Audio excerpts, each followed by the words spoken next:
Your smartphone's display has some mystery inside. From monitors and TV screens to smartphones, LCDs had a priority for their incredible visual experience. Still, ever since the AMOLED was introduced, over 50% of smartphones sold worldwide in 2023 had AMOLED displays, which was exactly 30% more than in 2019.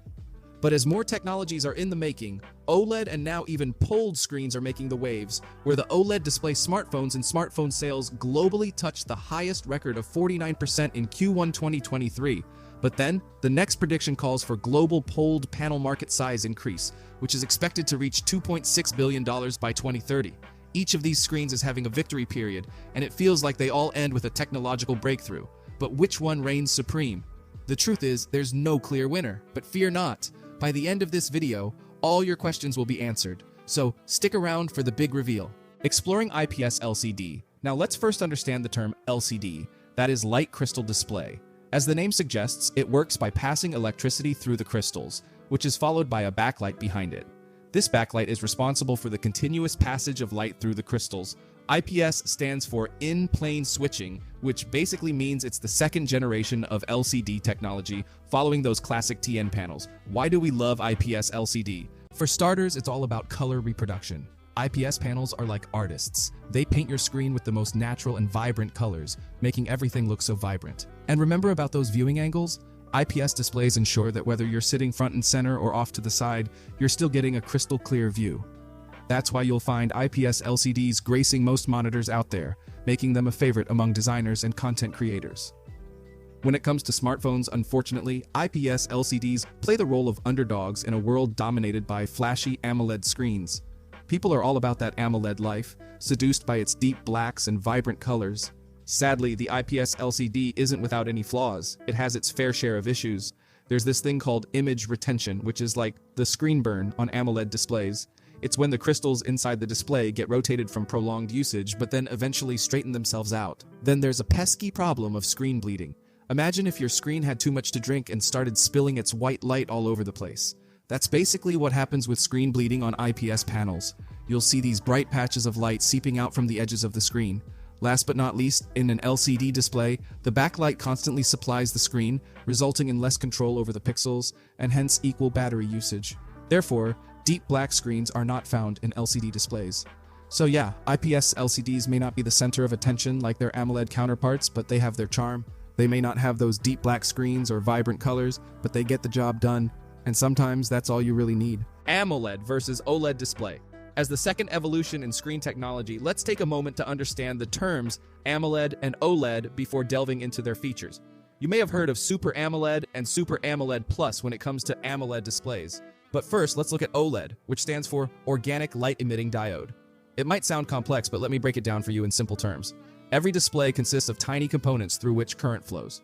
You've probably heard of pixels. These pixels emit light, which is RGB light.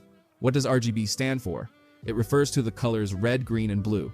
These colors combine to produce a wide range of other colors. Simple, right? Now, let's dive into AMOLED. Imagine there are 6 pixels on a display. This is just for illustration purposes, as there are actually many more pixels on a display. In AMOLED, we can selectively turn off specific pixels, let's say 3 of them. So, when these pixels are turned off, the area becomes black. Fascinating, right? That's why AMOLED displays are known for their deep black levels, as the pixels turn off completely when displaying black scenes. This not only enhances visual quality, but also helps save battery life. Have you ever wondered about the other 5 pixels I mentioned? Well, when they light up, they require power. So, we need to supply voltage to them. Simple. And to do that, we need to connect wires, a straightforward process. Now, there are 2 methods to connect these wires. To grasp these intricate 2 wiring methods, let's start with some mental gymnastics. There are 2 types, active matrix wiring and passive matrix wiring. Now, what sets them apart? Remember your 11th grade mathematics? It's been a while for me too. Picture this. We have 6 phones arranged in a grid, with 3 on top and 3 at the bottom, forming 2 columns. The 3 lines of 2 phones each create 3 rows.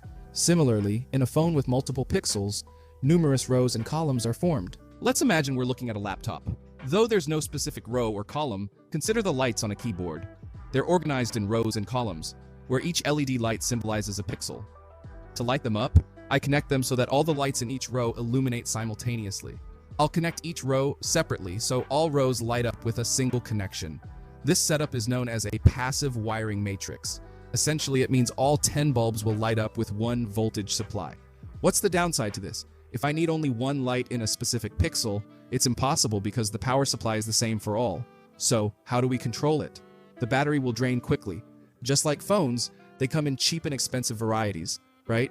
If we use a flexible display, for instance, it will have more pixels, resulting in faster battery drain and potentially inferior output. So, we resort to the passive wiring method, which is actually the cheaper option. But if we think about it, the longer we use something, the quicker it will wear out. So it's better if we have a system where we can adjust the use of LEDs. For example, as you can see on the screen, there is one white part, and underneath, there is a black part. That means only the LEDs in the white part are turned on, while the other LEDs in the black part are in saving mode, prolonging their lifespan. This is precisely what happens in screen burn when the above LEDs are used continuously, especially with the always-on display feature. Let's delve into the active wiring matrix, which is considered the superior method. Simply put, transistors and capacitors are employed to control each pixel's voltage individually. This allows us to allocate more voltage to certain pixels and less to others, offering greater control.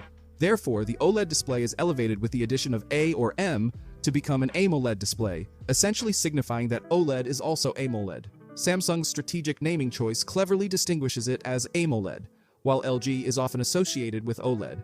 But does OLED not utilize the active matrix system at all? Indeed it does, and even screen burn mostly occurs in OLED displays. These distinctions are largely marketing tactics. Clear now? Potential of pOLED displays. Lastly, let's explore pOLED displays, which were first introduced in the LG G Flex Android phablet. So, pOLED, short for polymer organic light emitting diode, is the modified version of OLED tech. Instead of sticking to the organic materials, pOLED shakes things up by incorporating polymers as emitters.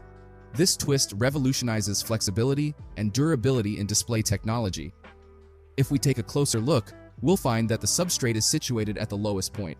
Initially, OLED screens primarily relied on rigid glass substrates. However, a groundbreaking shift occurred with the adoption of flexible plastic substrates, paving the way for pOLED screens and ushering in the era of foldable displays. This innovation not only facilitates foldable screens, but also contributes to thinner displays, as plastic substrates are thinner than glass.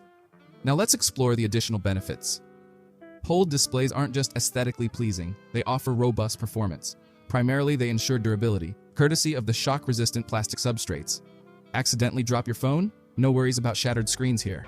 With the use of plastic, smartphone manufacturers can design sleeker devices, reducing both thickness and weight. But that's not all.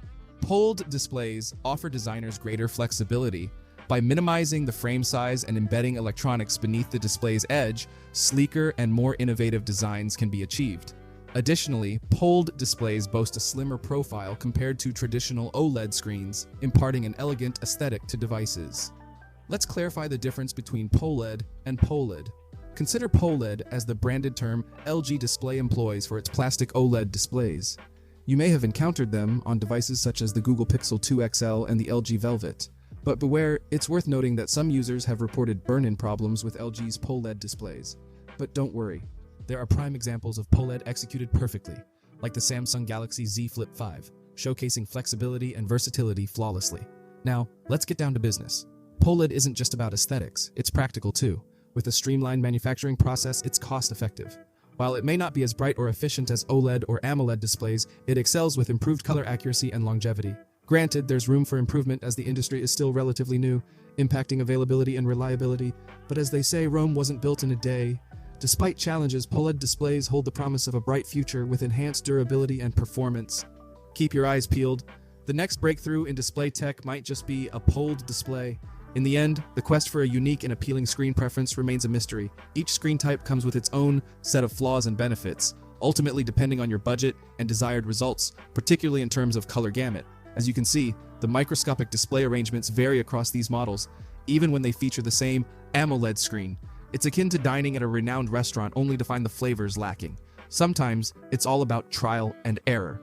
So, which screen type has worked best for you so far? Moreover, are you aware of the latest advancements in Xiaomi's technology and how they've addressed previous privacy concerns? If not, check out the video to uncover the full story. And if you want to stay updated on exciting tech news in the future, be sure to subscribe to this channel so you never miss any updates.